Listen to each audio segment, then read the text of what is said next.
할렐루야. 8월 27일 화요일 목성 말씀을 시작하겠습니다. 바늘 귀, 즉 구원의 문입니다. 예수님은 구원의 문을 바늘 귀로 비유하셨습니다. 낙타가 바늘 귀에 들어가는 것이 오히려 쉽다. 뭘요? 부자가 하늘나라 천국에 가는 것보다 낙타가 바늘 귀에 들어가는 것이 더 쉬우니라 하였습니다. 하늘나라에 간다는 것은 먼저 몸을 가지고 마음을 가지고 하나님 나라에 거하는 삶을 살아야 합니다. 하나님 나라에 거하는 삶이란 백성으로 살아야 된다는 뜻입니다. 하나님 나라 백성처럼 살아야 죽어서 하나님 나라에 갈 수가 있습니다. 사람들은 죽었다라는 표현을 하는데 사실 이 언어는 맞지 않습니다. 알고 보면 죽음이라는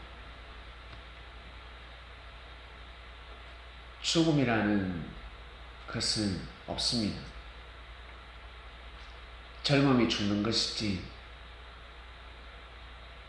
그 사람의 목소리가 죽는 것이지, 그 사람의 명예가 죽고 물질이 죽은 것이지, 그 사람은 살아 있습니다. 그처럼 육신이 죽을 뿐이지 그 사람의 존재 자체는 살아 있습니다. 속사람이 살아있기 때문에 죽음을 절대 인정하지 않습니다. 숨이 딱 끊어지는 순간 사람들은 아이고 죽었다 하지만 나 안 죽었다고 외치기 시작합니다. 나 이렇게 살아있는데 왜 죽었다고 하냐? 나 죽지 않았다.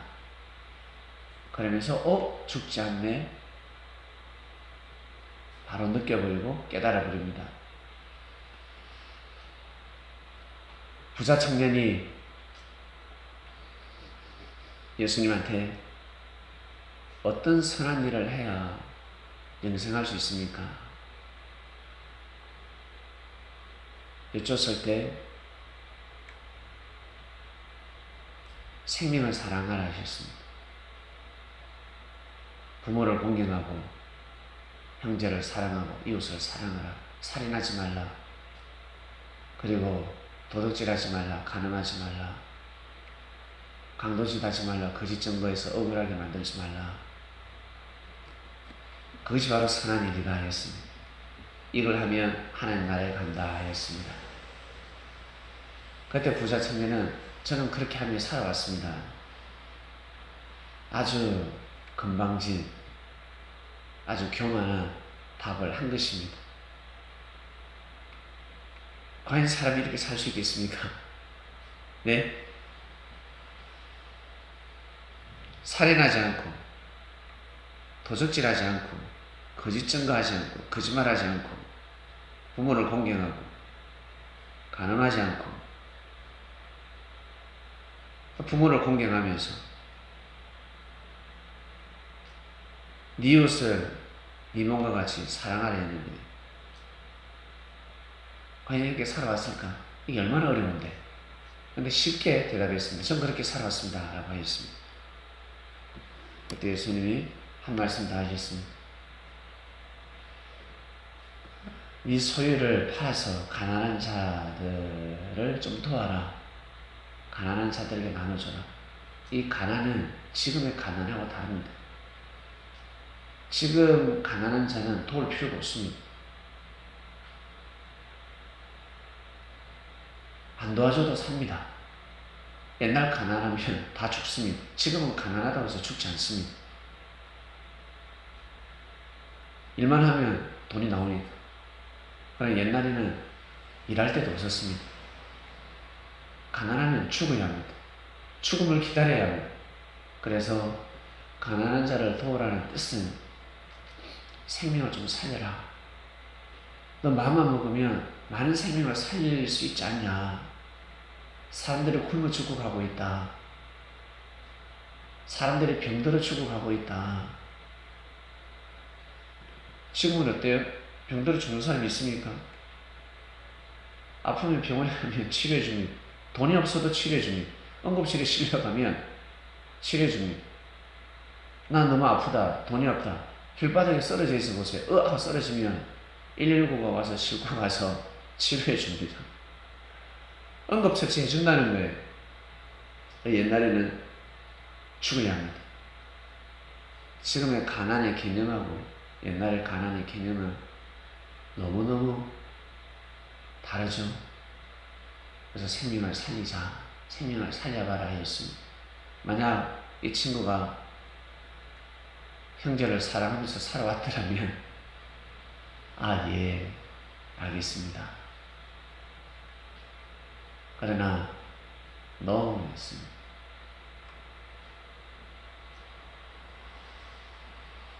돌아섰다는 것은 너무 원래는 가난한 자를 돕는 것이 첫째 계명입니다. 의사가 와서 어떤 선한 일을 하여야 영생할 수 있습니까? 라고 물었을 때 예수님 뭐라고 하시겠습니까? 너의 의술로 생명을 살려라 하는 것입니다. 부모를 공경하는 것도 좋고 형제를 사랑하는 것도 좋고 거짓말하지 않는 것도 좋고 그것도 다 좋지만 제일 중요하고 좋은 것이 무엇이겠어요? 의사니까. 무료로 사람들을 좀 고쳐줘라. 그게 제일 중요한 것입니다. 그게 첫째 계명입니다. 부자는 물질이 많았기 때문에 그 물질 둘 중에 하나입니다. 하나님이 축복을 해주셨던가. 만약 하나님이 축복해 주셨다면 그렇게 쓰지 않습니다. 진정 하나님이 축복해 주셨다라는 것을 깨닫는 사람은 절대 저렇게 쓰지 않습니다. 자기 꼴만 쓰지 않습니다. 아니면 불의와 불법을 행해서 돈을 모았습니다. 자기가 모으든 아니면 자기의 아버지가 모으든 둘 중에 하나입니다.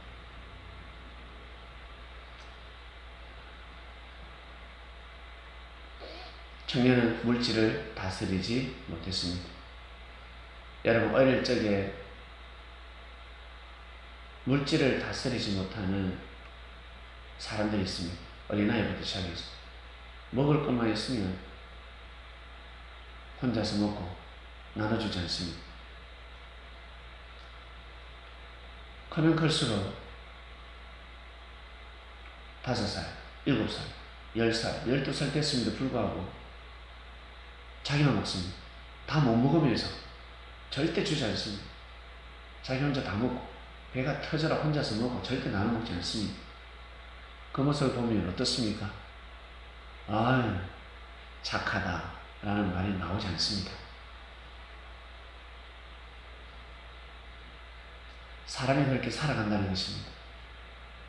물질이 많든 물질이 작든.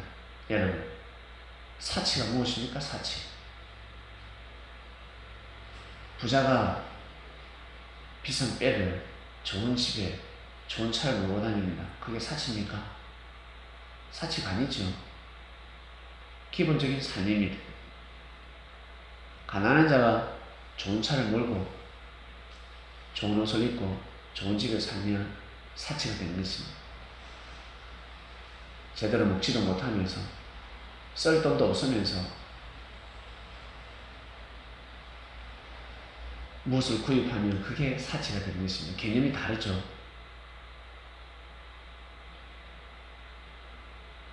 그 개념을 하늘만이 정확하게 아시니 사람은 그 모습을 보고 다 알 수가 없습니다. 그리고 나는 커피를 너무 좋아해. 커피를 너무 좋아해. 다른 건 못 사더라도 커피 잔만큼은 내가 정말 비싼 잔을 하나 사고 싶다. 내가 돈이 없어도. 그건 사치가 될 수 없습니다. 사람들은 에이, 너 그런 걸 왜 사?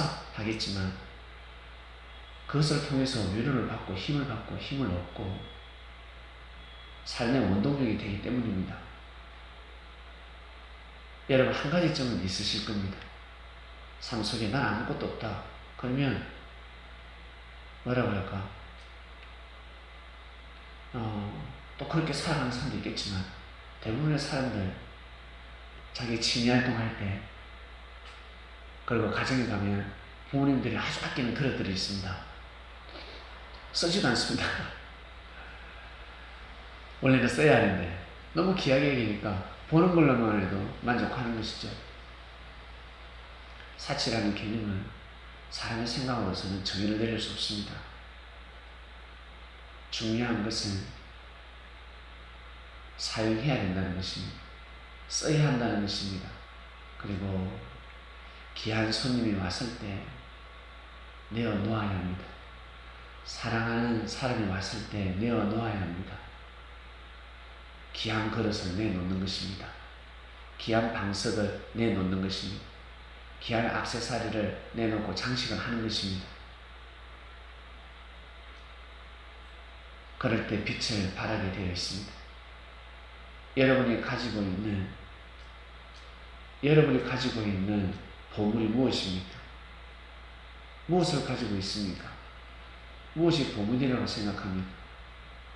무엇이 힘이라고 생각합니까? 부자 청년에게는 물질이 힘이었습니다. 정작 힘을 사용하지 않았습니다. 여러분이 가지고 있는 힘은 무엇입니까? 어떤 보화를 가지고 있습니까? 그것을 하늘 앞에 사용해야 합니다. 생명을 위해서 사용해야 합니다. 그러면 합당한 삶을 살아가는 것입니다. 이번 주 말씀은 바늘귀. 부자가 천국에 가는 것은 진짜 어렵다. 얼만큼? 약대가 바늘귀에 들어가는 만큼. 얼마나 쉬운데. 부자가 천국 가기 제일 쉽습니다. 능력 많은 사람이 인정받기가 제일 쉽다는 거예요. 가난한 자가 천국 가기 더 어렵습니다. 얼마나 짜증나. 속상하고 매일매일 슬프고 모든 걸 보더라도 감사가 아니라 불평불만인데 예민하단 말이에요. 얼마나 싫어요. 부자가 천국 가기 정말 쉽다는 것입니다. 마음을 먹으면 너무너무 쉬운 삶입니다. 근데 그걸 못 한다. 그럼 바보죠. 바보가 되는 것입니다. 하나님 아버지 감사합니다. 바늘귀 말씀이 선포되었습니다. 오늘도 귀한 삶을 살게 하여 주시옵소서. 말씀을 통해 각자 깨달음과 은혜가 있을 것입니다. 자기 위치에서 어떠한 삶을 살아야 되는지, 어떤 마음을 먹어야 되는지 알게 되었으니 그런 삶을 살게 하여 주시옵소서. 물질에 대한 말씀이 선포되었습니다. 물질을 통해서 항상 하나님께 영광을 돌리고 하나님의 뜻을 이루는 귀한 삶을 살아가게 해주시옵소서. 예수님의 이름으로 기도드립니다. 아멘.